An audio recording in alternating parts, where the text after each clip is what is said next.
Assalamualaikum warahmatullahi wabarakatuh. Selamat pagi, salam sehat untuk kita semua. Teman pemilih, pada pagi hari ini cuaca di KPU Kabupaten Kampar cerah sekali. Semoga suasana hati teman pemilih secerah pada pagi hari ini. Baik teman pemilih, bertemu lagi dengan kita di podcast Bisa Pemilu, bicara seputar pemilihan umum. Nah, teman pemilih, podcast Bisa Pemilu merupakan wadah KPU Kabupaten Kampar untuk melaksanakan sosialisasi dan pendidikan pemilih berkelanjutan. Di situ juga kita akan menyampaikan edukasi pemilih, kemudian juga informasi seputar pemilihan. Nah, teman pemilih, saya Imelda Sapitri, Ketua Divisi Sosialisasi Pendidikan Pemilih, Partisipasi Masyarakat dan Sumber Daya Manusia akan memandu podcast pada episode ini memiliki tema yaitu dinamika partisipasi pemilih berdasarkan perspektif akademisi. Nah, teman pemilih, di samping saya sudah ada narasumber kita yaitu Bapak Dr. Kandidat Muammar Al-Kadafi, SSOS MSI. Kita sapa dulu ya. Assalamualaikum Pak. Waalaikumsalam warahmatullahi wabarakatuh. Apa kabarnya Pak? Alhamdulillah sehat. Alhamdulillah ya Pak. Nah, teman pemilih, Bapak Muammar Al-Kadafi ini merupakan dosen Universitas Islam Negeri Sultan Syarif Kasim Riau sejak tahun 2012 ya Pak? 2012 ya. 2012. Nah, sedikit Pak, apa sih kegiatannya Bapak itu selain dari mengajar Pak gitu? Ya, mengajar, kemudian juga konsen di bidang penelitian ya, riset, kemudian pengabdian masyarakat, lalu dalam mengisi waktu-waktu yang di luar jam kuliah ya, kalau ada undangan terkait diskusi publik ya, menghadiri diskusi terkait dengan sosial kemasyarakatan ya, termasuk bidang diskusi tentang kepemiluan ya, udah sering lah gitu ya. Nah, itu Bapak Muammar Al-Kadafi, teman pemilih, ternyata kegiatannya banyak sekali ya. Selain mengajar, beliau juga fokus di penelitian, kemudian juga organisasi ya Pak, kemudian juga sebagai narasumber. Nah, untuk lebih menguliknya teman pemilih, saya akan membacakan ya riwayat pendidikan Bapak Muammar Al-Kadafi. Ya, jadi teman pemilih, Bapak Muammar Al-Kadafi ini S1 atau kuliah strata satunya di UIN Suskario ya Pak? Suskario itu di Prodi Administrasi Negara. Ya, di Prodi Administrasi Negara. Kemudian Bapak Muammar Al-Kadafi melanjutkan pasca sarjana atau S2 itu di Universitas Riau ya Pak, jurusan Ilmu Politik. Ilmu Politik Manajemen Pemerintahan Daerah. Nah, kemudian pada saat ini beliau sedang proses penyelesaian studi S3 ya Pak, pada Prodi Doktor Administrasi Publik Universitas Terbuka. Pak, apa sih alasan Bapak gitu memilih jurusan administrasi publik gitu Pak? Di S3-nya gitu ya? Iya, S3. Nah, S3-nya ini saya mengambil Doktor Administrasi Publik dengan konsentrasi di bidang analisis kebijakan publik gitu ya. Nah, administrasi publik itu kan bicara tentang bagaimana kerjasama para penyelenggara negara ya, untuk mencapai tujuan bernegara, itu kan secara hakikatnya begitu. Kemudian fokus kajian administrasi publik itu lebih kepada persoalan-persoalan kepublikan.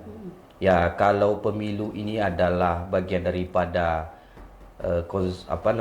bagian publik ya, maka bagian administrasi publik masuk di dalam kajian kepemiluan ya, terutama di dalam konteks misalnya bagaimana meningkatkan partisipasi publik, penguatan kelembagaan, dan bagaimana menghadirkan publik yang mengetahui makna dan tujuan kepemiluan itu sesungguhnya ya. Ya. Kemudian Bapak pada S3 ini proses penyelesaiannya Pak, bisa di-spill nggak Pak? Dalam tahap apa sekarang Pak gitu? Oh, insya Allah kalau tidak ada halangan, mudah-mudahan ya, mungkin di akhir bulan ini sudah ujian akhir ya. Ya, insya Allah. Baik teman pemilih, mari kita doakan semoga proses penyelesaian studi Bapak Muammar Al-Kadafi ini terselesaikan dengan baik dan lancar. Amin ya rabbal alamin. Teman pemilih, Bapak Muammar Al-Kadafi ini memiliki pengalaman kepemiluan ya Pak sebagai tim seleksi ya Pak ya? Ya. Nah, sejak 2018. Nah, beliau juga sekretaris tim seleksi anggota Bawaslu Kabupaten Kota Wilayah 1 Provinsi Riau untuk periode perekrutan anggota Bawaslu ini 2018-2023. Kemudian juga sekretaris tim seleksi anggota KPU Kabupaten Kota Wilayah 1 Provinsi Riau periode 2019-2023, kemudian sekretaris tim seleksi anggota Bawaslu Kabupaten Kota Zona 2 Provinsi Riau periode 2023-2024, kemudian yang terakhir teman pemilih sekretaris tim seleksi anggota KPU Provinsi Riau periode 2024-2029. Nah, ya. Pak, dari pengalaman Bapak dong menjadi tim sel ini apa sih hal yang paling berkesan yang Bapak ingat gitu Pak? Bisa spill kepada teman pemilih ya Pak? Ya, di dalam melakukan seleksi ini kan termasuk menseleksi pejabat publik ya sesungguhnya untuk menyelenggarakan pemilu di pemilu 2019 dan di pemilu 2024 gitu ya. Ya, tentu tantangannya adalah bagaimana kemudian menseleksi orang-orang yang terbaik itu ya, punya kompetensi di bidang kepemiluan. Bukan hanya kompetensi tapi kapabilitas, termasuk meyakini sejauh mana dia punya integritas ya, yang kuat untuk nantinya sebagai penyelenggara pemilu. Memang ada banyak hal yang dalam pengalaman itu yang terkadang kita meyakini betul tapi ternyata dalam proses penilaian ya ternyata kompetensi itu tidak cukup diukur dari hasil penilaian ujian gitu ya, tapi ada hal lain terkait dengan pemahaman dia secara komprehensif bagaimana menyelenggarakan pemilu yang sesuai dengan asasnya itu ya, pemilu yang luber dan jurdil. Jadi kita sebenarnya menjadi tim seleksi itu ada ujian berat karena yang harus menjadi konsekuensi moral kita ya, bagaimana menghadirkan para penyelenggara yang mampu menghadirkan pemilu yang berkualitas gitu, terutama di Provinsi Riau gitu. Itu dia teman pemilih sudah disampaikan pengalaman luar biasa dari Bapak Muammar Al-Kadafi ini terkait menjadi pengalaman beliau menjadi tim seleksi perekrutan baik itu anggota Bawaslu maupun anggota KPU Kabupaten Kota di Provinsi Riau. Nah, sebelum Pak kita masuk nih kepada tema kita yang berjudul dinamika partisipasi pemilih berdasarkan perspektif akademisi. Nah, kita ingin bincang-bincang sedikit Pak tentang demokrasi di kampus ya Pak ya. Nah, Bapak kan sudah mengajar nih menjadi dosen itu sejak tahun 2012. Nah, tepatnya mengajar di fakultas jurusan administrasi negara. Iya, administrasi publik. Itu fakultasnya apa namanya sekarang? Fakultas masih di gabungan itu, Fakultas Ekonomi dan Fakultas Ilmu Sosial. Jadi Fakultas Ekonomi dan Ilmu Sosial namanya. Ada berapa jurusan Pak di fakultas? Di sana jurusannya ada 6. Ada 6. Ya, okay. ada 6. Kemudian Pak, kan kita tahu nih tidak hanya di negara adanya lembaga eksekutif daerah yang pemimpinnya itu kan kalau di tingkat kabupaten itu bupati, kemudian kalau di tingkat kota itu wali kota, kemudian di tingkat provinsi itu ada gubernur, di tingkat pusat itu ada presiden. Nah, tentunya kan di kampus ini ada juga dong Pak kan seperti badan eksekutifnya. Dulu ketika saya kuliah dulu angkatan 2012 Pak, itu kalau di tingkat jurusan itu nama lembaganya Himpunan Mahasiswa Jurusan yang diketuai oleh bupati gitu namanya dulu. kalau ilmu bupati, kalau saya jurusan ilmu hukum berarti bupati ilmu hukum. Nah, kemudian untuk tingkat fakultas itu ada namanya Badan Eksekutif Mahasiswa yang diketuai oleh gubernur. Nah, kemudian kalau di tingkat universitas itu Badan Eksekutif Mahasiswa yang diketuai oleh Presiden Mahasiswa. Nah, dulu ketika saya kuliah Pak, mereka ini dipilih melalui juga kayak pemilihan umum. Pemilihan umum. Namanya PEMIRA, Pemilihan Raya Mahasiswa. Dulu kalau di negara kan ada KPU, tapi kalau dulu ketika saya kuliah ada nama KPRM Pak, Komisi Pemilihan Raya Mahasiswa. Nah, kalau sekarang dulu juga Pak, waktu 2016 kalau nggak salah saya itu pemilihan presiden mahasiswanya di UIN Suskario pernah e-voting Pak gitu. Jadi setiap fakultas itu kan disediakan yang namanya TPS-TPS-nya, juga ada laptop atau komputer di situ. Jadi pemilih ini dari kalangan mahasiswa, kemudian menyampaikan kepada panitia ini KTM katanya, KTM kartu tanda mahasiswa sebagai bukti pemilih gitu Pak. Nah, bagaimana sekarang proses dari sistem demokrasi yang ada di kampus untuk memilih ketua BEM atau ketua HMJ-nya Pak gitu? Maksudnya di mana? Kampus saya atau iya, di mana? Di kampus Pak gitu. Oh, di kampus UIN Suskario ya. Seingat saya dulu waktu saya baru masuk kuliah itu 2005, ya memang seperti yang Ibu sampaikan itu.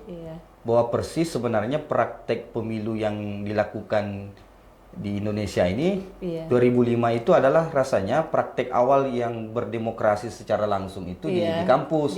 Itu kan sebenarnya ekses dari perubahan konstitusi. Jadi ketika negara amandemen UUD 45 itu kan presiden dipilih langsung. Ya, kemudian gubernur, bupati, wali kota itu dipilih langsung. Nah, itu berimbas ke sistem pemilihan pimpinan organisasi di kampus ya, dengan sebenarnya kan tujuannya adalah sebagai medium pembelajaran bagi mahasiswa bagaimana berdemokrasi itu sesungguhnya di dalam memilih pemimpin yang kelak kemudian dia ketika nanti selesai kuliah terjun ke lapangan karena dia sudah belajar dari kampus, dia tentu sedikit banyak sudah punya pemahaman ya tentang bagaimana berdemokrasi, bagaimana menyelenggarakan satu event prosedur demokrasi seperti pemilihan umum, pemilihan kepala daerah gitu ya. Seingat saya seperti itu. Namun nggak tahu ya belakangan kemudian berapa tahun terakhir sepertinya ada aturan-aturan main di internal, apakah itu internal pemerintah pusat di Kementerian Agama atau di UIN Suskario, saya kurang menelusuri. Sepertinya sistem pemilihan raya itu sepertinya tidak dilakukan lagi.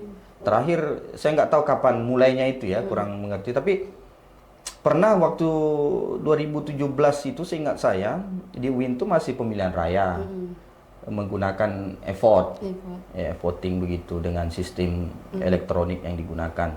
Berhasil saya lihat gitu. Tapi nggak tahu di belakang saya tidak terlalu mau mendalami itu. Itu sedikit ya Pak, teman pemilih demokrasi di kampus ya. Juga Pak, informasi bahwasanya kita sudah melaksanakan rapat pleno rekapitulasi triwulan 3 Pak terkait dengan data pemilih ini. Nah, saat ini Pak jumlah pemilih di Kabupaten Kampar ini 619.742 pemilih. Dengan kategori pra-baby boomers itu yaitu kelahiran sebelum 1945 0,7%, yaitu 4.159 orang. Kemudian baby boomers kelahiran 1946 sampai 1964 9,6%, yaitu 59.525 orang Pak. Kemudian generasi X itu kelahiran 1965 sampai 1980 itu 26,9%, yaitu 164.890 pemilih. Dan generasi milenial kelahiran 1981 sampai 1996 36,7%, yaitu 227.348 orang. Dan Gen Z kelahiran 1997 sampai 2009 itu 26,4%, yaitu 163.820 orang, Pak. Banyak, Pak, generasi muda jika kita gabungkan generasi milenial itu dengan generasi Z itu memenuhi sangat mayoritas. Iya, mayoritas, Pak, di Kabupaten Kampar. Iya. Nah, kemudian Pak, Bapak kan sudah menjadi dosen 2012 nih, Pak, kan. Nah, kemudian tentunya selalu berinteraksi baik dengan generasi milenial, generasi Z gitu ya, Pak, ya. Ada nggak sih, Pak, perbedaan gitu antara baik pola pikir maupun perilaku mahasiswa yang dulu pernah Bapak ajarkan dengan mahasiswa yang sekarang gitu, Pak, gitu. Dengan perkembangan digitalisasi yang luar biasa pada saat ini gitu. Iya. Ya mungkin perubahannya dalam konteks memahami pemilu ya, atau mendapatkan informasi publik terkait dengan kepemiluan.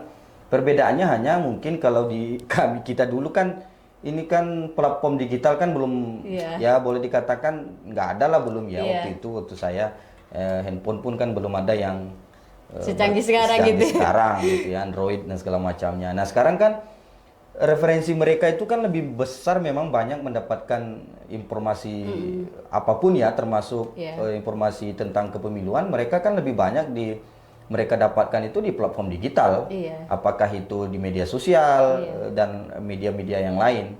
Pokoknya di mereka ya referensinya sepertinya ya bukan mahasiswa saja, banyak kalangan lah, tapi terutama Gen Z ya, itu di platform-platform digital ya. Gitu. Seperti itu perubahannya, karena juga tantangan global kan, seperti itu ya. Sekali.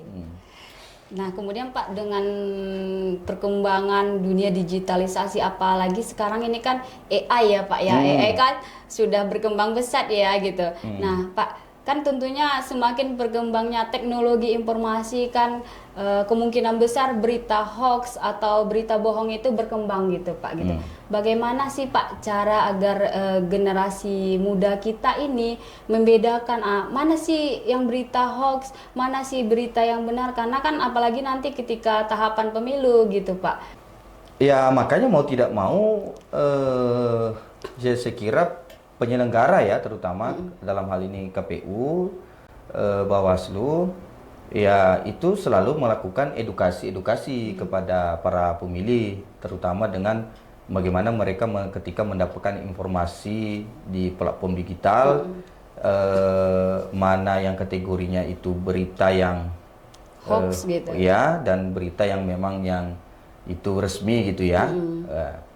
Nah, di sistem pemilu kita kan sebenarnya sudah diatur itu ya, di PKPU yang saya ketahui, misalnya di dalam kontestasi nanti kan semua akun-akun kontestan, ya kandidat itu kan harus diregistrasi di KPU, dan nanti itu ke depan saya kira akan dirilis oleh KPU, dan Bawaslu juga akan ikut mengawasi secara digital. Nah, dengan konteks itu kan harus diinformasikan ke publik. Kanal-kanal yang sudah resmi itu ini loh gitu kan.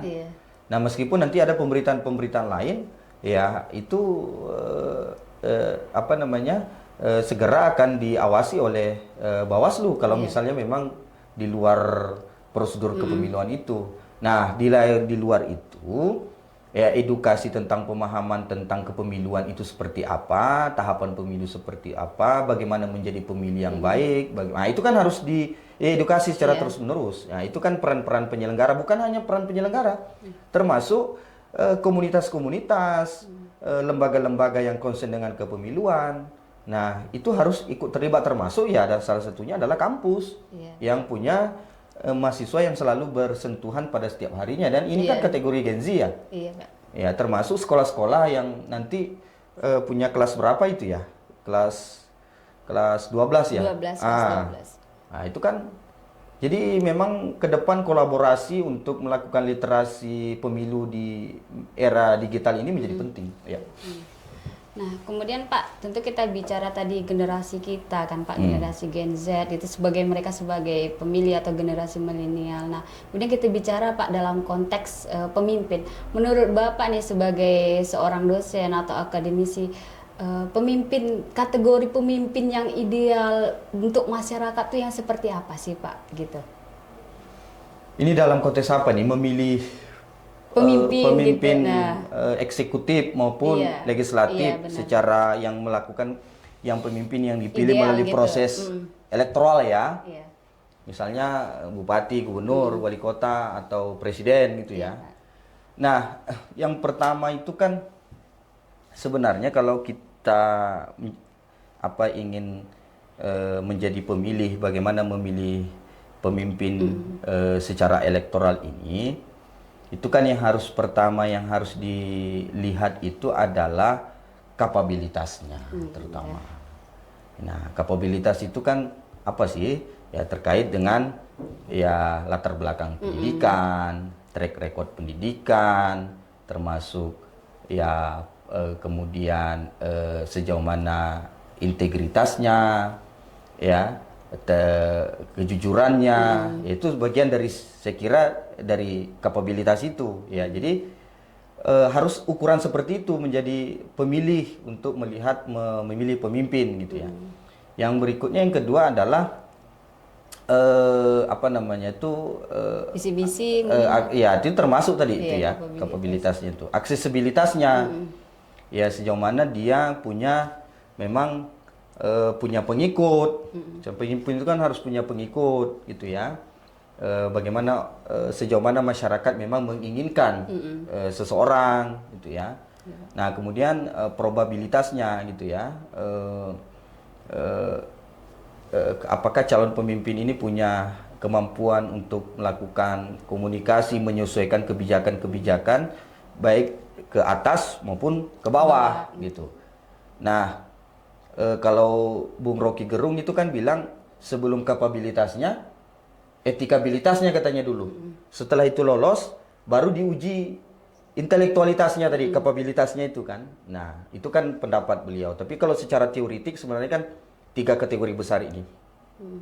Pertama itu adalah kapabilitasnya. Bukan popularitasnya dulu. Iya. Iya kan? Tapi kapabilitas yang bersangkutan. Nah, jadi pemimpin yang ideal dalam konteks pemilihan elektoral itu, ya memang itu yang akan muncul. Jadi kapabilitas dan integritasnya. Ya, itu dilihat dari latar belakang pendidikan, track recordnya. Kemudian tadi integritasnya itu. Nah, baru kalau itu lulus, baru diuji secara elektoral. Nah, kira-kira begitu. Ya itu dia teman pemilih tadi yang disampaikan oleh Bapak Muammar Al-Kadafi, narasumber kita, tips untuk memilih ya Pak, memilih pemimpin gitu. Tadi Bukan ada, karena kedekatan sekampung iya, atau apa namanya tuh? sanak saudara gitu. Saudara. Kalau nggak punya kapabilitas kenapa harus bukan itu, bukan konteks di dalam pemilihan yang baik itu. Baik teman pemilih, kita lanjut ya diskusi kita terkait dengan tema kita yaitu dinamika partisipasi pemilih berdasarkan perspektif akademisi. Nah, Bapak sebagai akademisi, Pak, bagaimana sih Bapak melihat antara implementasi teori demokrasi dengan praktik partisipasi pemilih khususnya di Kabupaten Kampar, Pak? Mengingatkan Kabupaten Kampar ini memiliki 21 kecamatan, Pak, 250 kelurahan desa. Apa saran dan pendapat Bapak terkait ini, Pak? Ya, kalau kita lihat demokrasi dalam perspektif teori dalam urusan kepemiluan itu kan ada 3 hal penting yang saya kira terkait dengan partisipasi ya, representasi dan akuntabilitas ya. Setiap pemilih itu harus mampu dipertanggungjawabkan. Nah, di Kabupaten Kampar ini kan kalau saya ini sepengetahuan saya kan referensi pemilih itu kan lebih kepada non ideologis dia. Jadi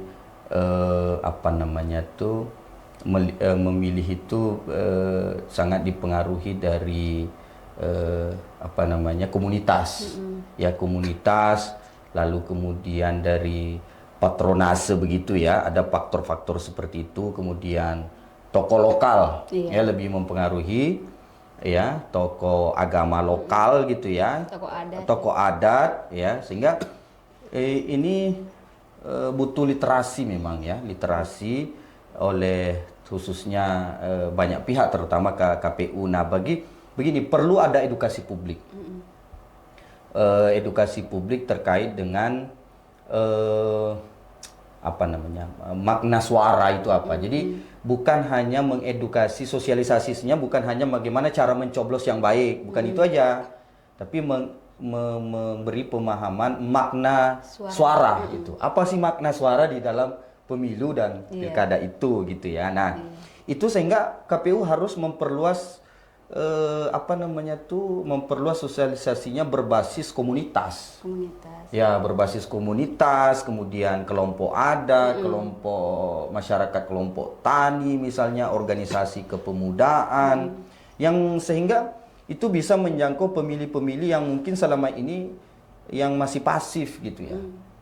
Nah, jadi ini KPU harus melakukan pendekatan-pendekatan, memperluas pendekatan dalam konteks sosialisasinya ya. Kemudian yang terpenting lagi tadi adalah bagaimana KPU menggunakan ruang-ruang digital.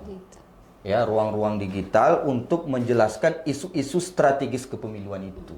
Menjelaskan tentang bagaimana pentingnya partisipasi, pentingnya suara di dalam pemilu dan pilkada, dan itu narasikan dengan sederhana saja sehingga mudah dipahami oleh pemilih ya, dari berbagai macam segmen itu tadi. Ada masyarakat, para kelompok tani, mahasiswa, pemuda gitu ya. Ah, gitu. Kalau kemarin Pak, KPU Kabupaten Kampar ini ada program kita itu KPU Goes to Community.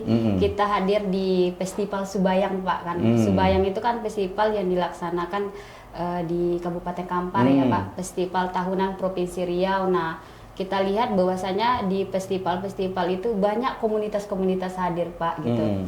Kemudian kita melaksanakan sosialisasi di sana, kita juga dialog Pak, itu kita bersama dengan KPU Provinsi juga di sana, Bapak Nugroho Nato Susanto.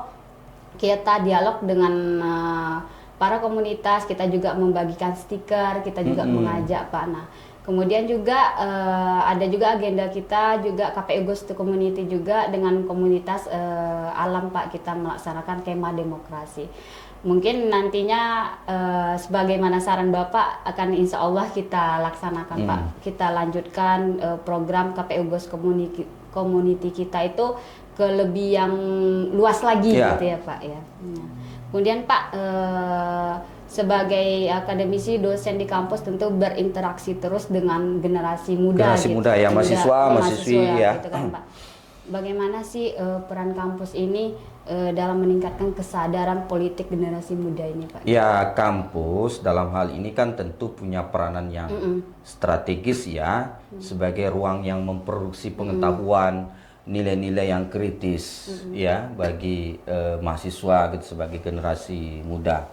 Nah, dalam konteks ini, maka dalam konteks pemilu, dalam konteks pemilihan kepala daerah, ya kampus harus, semua kampus ya, yang terutama yang ada di Provinsi Riau ini harus mampu mendorong bagaimana kemudian mahasiswa itu bisa memahami politik gitu ya.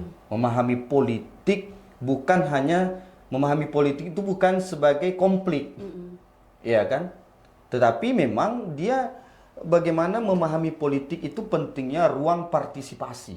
Ya, jadi partisipasi mahasiswa pemuda ini sebagai generasi Gen Z ya. Nah, itu kan tanpa walaupun tadi datanya menunjukkan jumlah yang paling besar, tapi kalau mereka tidak berpartisipasi, kehilangan makna dari jumlah, kuantifikasi jumlah yang hasil pendataan terakhir ini yang akan mungkin jumlahnya lebih bertambah nanti di 2029.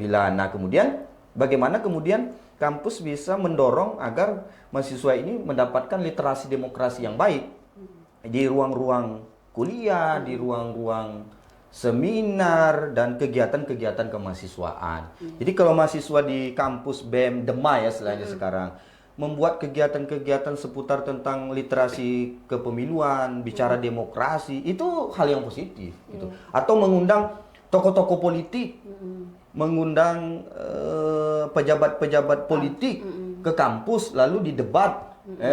Itu seharusnya Jadi menurut saya kampus jangan anti terhadap ketika datang orang elit ke kampus lalu berdiskusi dengan mahasiswa. Saya kira tidak tidak begitu. Justru itu yang akan melahirkan satu pemahaman demokrasi. Nah, bagaimana menghadirkan praktisi-praktisi demokrasi itu agar politik itu tidak dilihat dari konteks teoritik saja, tetapi ketika ada aktor-aktor politik yang diajak berdebat, berdiskusi, maka dia akan mendapatkan bagaimana pengalaman-pengalaman yang nyata. Nah, itu pentingnya di situ. Gitu. Lebih mengetahui dari personal dan praktek nyatanya lebih dapat. Iya. Gitu. Apa sih yang sudah dilaksanakan? Apa yang sudah ya, dilaksanakan? Ya, konsepnya kan begini, teorinya begini. Nah, apa yang sudah dilihat? Nah, saya kira itu bagian daripada upaya meliterasi mahasiswa, sehingga ruang-ruang mereka untuk berpartisipasi itu muncul kesadaran. Oh ya, kalau begitu kita nggak boleh ini berdiam diri, ya kira-kira begitu. Iya, begitu, Pak.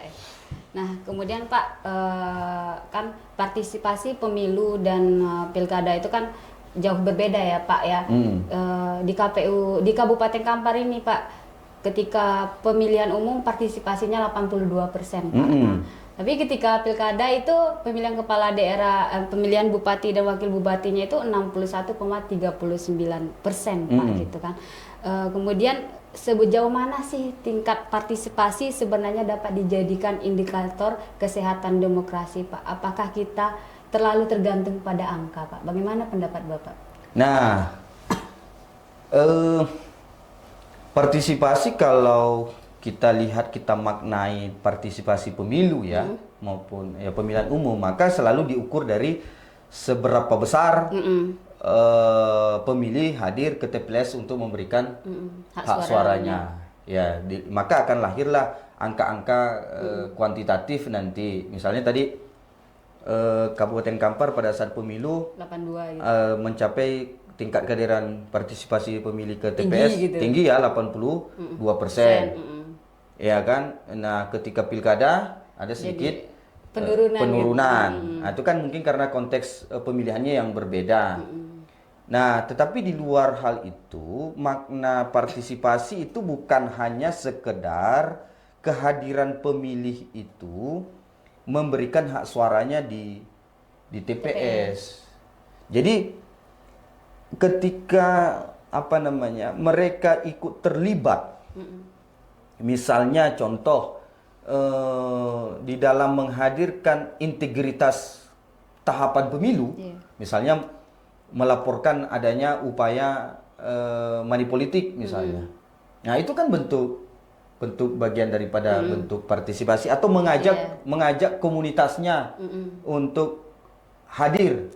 Itu kan jauh-jauh sebelum hari pemilihan, itu bentuk daripada partisipasi. Nah, jadi pemilu yang partisipatif itu adalah pemilu yang di mana pemilih memiliki kesadaran akan semua proses tahapan pemilu itu dia ikuti, gitu ya. Dia ikuti, dan endingnya memang adalah memberikan hak suaranya di TPS, mengkonfirmasi bentuk partisipasi semua itu menjadi suara. Tapi jangan kemudian hanya diukur bahwa kalau orang sudah hadir di TPS maka partisipasi yang sesungguhnya itu sudah hadir. Bukan itu saja, karena dari awal misalnya hari ini nanti pada saat pemutahiran data pemilih berkelanjutan, lalu pihak keluarga melaporkan kepada tim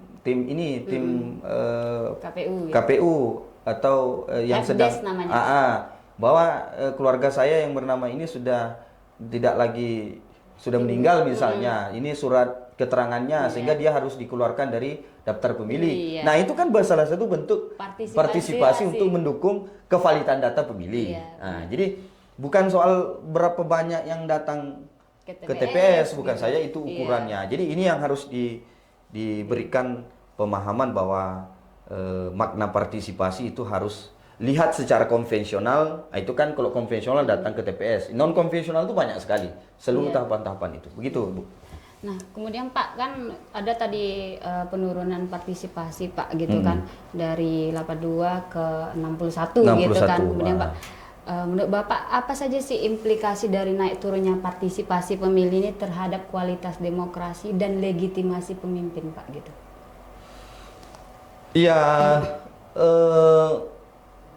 jika misalnya tingkat partisipasi itu rendah ya, tentu kan memang pemimpin yang terpilih kan kelihatannya tidak mendapatkan dukungan penuh ya dari masyarakat gitu ya.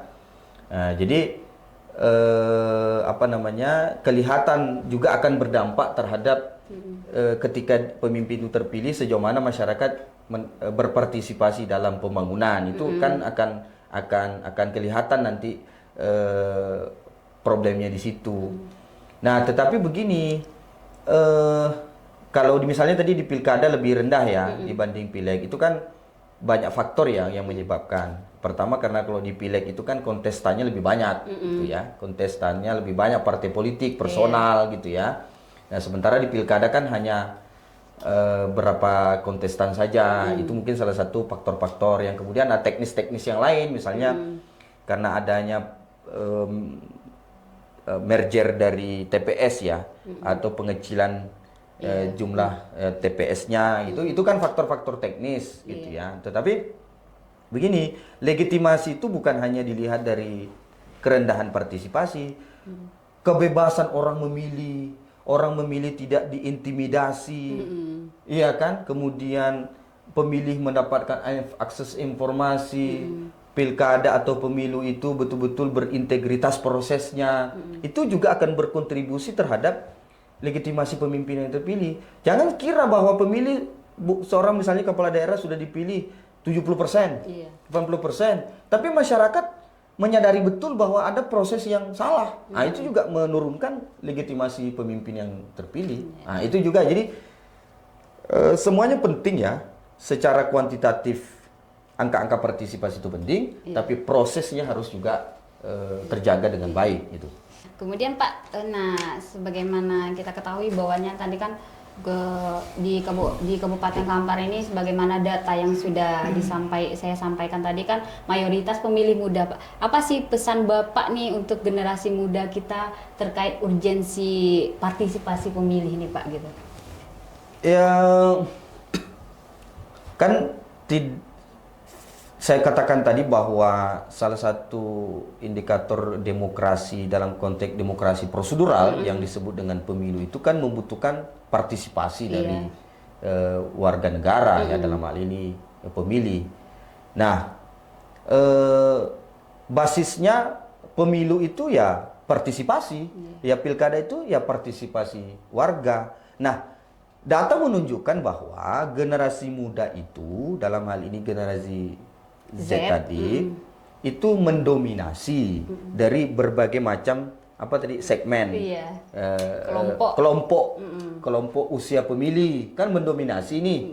Nah, artinya generasi muda, partisipasi generasi muda itu sangat mempengaruhi ya kualitas pemilu, kualitas pemilihan lah, apakah itu pemilihan kepala daerah atau pemilihan presiden, pemilu legislatif, DPD, karena dia mayoritas sebagai penentu dari keterpilihan dari calon-calon pemimpin itu gitu. Nah, jadi ini harus menjadi konsen. Nah, pertanyaan sejauh mana mereka punya kesadaran bahwa suara saya sebagai generasi Z tadi sangat menentukan kualitas pemimpin yang akan terpilih. Nah, itu ya. Oke, Pak. Nah, untuk meningkatkan partisipasi pemilih kan Pak merupakan tanggung jawab bersama kan? Ya, tanggung jawab bersama. Pertama, KPU menyelenggarakan sosialisasi dan pendidikan pemilih melalui divisi sosialisasi, pendidikan pemilih, partisipasi masyarakat dan SDM-nya. Nah, kemudian juga ada partai politik, Pak. Kita lihat berdasarkan Undang-Undang Nomor 2 Tahun 2011 itu kan melaksanakan pendidikan politik baik kepada kadernya dan juga kepada masyarakat. Nah, kemudian juga ada pemerintah kan Pak, itu berdasarkan Undang-Undang Nomor 7 Tahun 2017 peran pemerintah memfasilitasi pendidikan pemilih. Nah, apa sih harapan Bapak gitu kepada lembaga ini Pak gitu? Ya, semua komponen hal ini ya, pemerintah daerah, apalagi Partai politik. Partai politik. Partai politik salah satu fungsi parpol itu kan fungsi pendidikan politik, Iya. fungsi sosialisasi, fungsi rekrutmen. Ya, jadi memang partai politik lah sebenarnya yang paling berperan untuk melakukan pendidikan politik. Ya bukan hanya karena mau pemilu baru ada sosialisasi. Ya kan setelah pemilu selesai, ya terus berlanjut lagi. Nah, pemerintah daerah dalam hal ini kan ada mereka ada punya OPD disebut dengan Kesbangpol, kan itu salah satu tupoksi mereka. Nah, pendidikan politik oleh KPU itu kan lebih kepada bagaimana prosedur layanan penyelenggaraan kepemiluan. Itu berbedanya di situ. Nah, Bawaslu berbeda lagi bagaimana pentingnya integritas proses. Tidak boleh ada pelanggaran-pelanggaran yang dilakukan. Nah, kalau KPU lebih kepada bagaimana prosedur pemilu. Ya sampai tadi mulai dia didata, sampai kepada dia hadir ke TPS. Itu kan pendidikannya lebih kepada prosedur pelayanan pemilih gitu. Jadi pemerintah daerah, partai politik, penyelenggara, bahkan bukan hanya itu, kelompok-kelompok civil society. Karena dialah yang sangat dekat dengan pemilih. Kelompok tani, kelompok tokoh adat yang langsung bisa mempengaruhi pemilih ini. Nah, mereka harus menjadi bagian dari pendidikan politik itu dalam rangka untuk meningkatkan partisipasi pemilih. Ya. Oke, Bapak, terima kasih ya, Pak sudah banyak memberikan materinya, pengalamannya kepada teman pemilih kita. Terima kasih Pak, sekali lagi kami sampaikan sudah hadir nih Pak di podcast kami, di podcast Bisa Pemilu. Oke, teman pemilih, untuk penutup saya akan menyampaikan sebuah pantun. Buah pepaya, buah nanas, dibuat rujak yang sangat pedas. Ayo menjadi pemilih cerdas, wujudkan pemilu dan pemilihan yang berintegritas. Nah, saksikan terus podcast Bisa Pemilu, bicara seputar pemilu dan pemilihan di channel YouTube KPU Kabupaten Kampar. Jangan lupa like, komen, share, dan subscribe ya. Sampai bertemu kembali. Terima kasih. Assalamualaikum warahmatullahi wabarakatuh. Waalaikumsalam warahmatullahi wabarakatuh.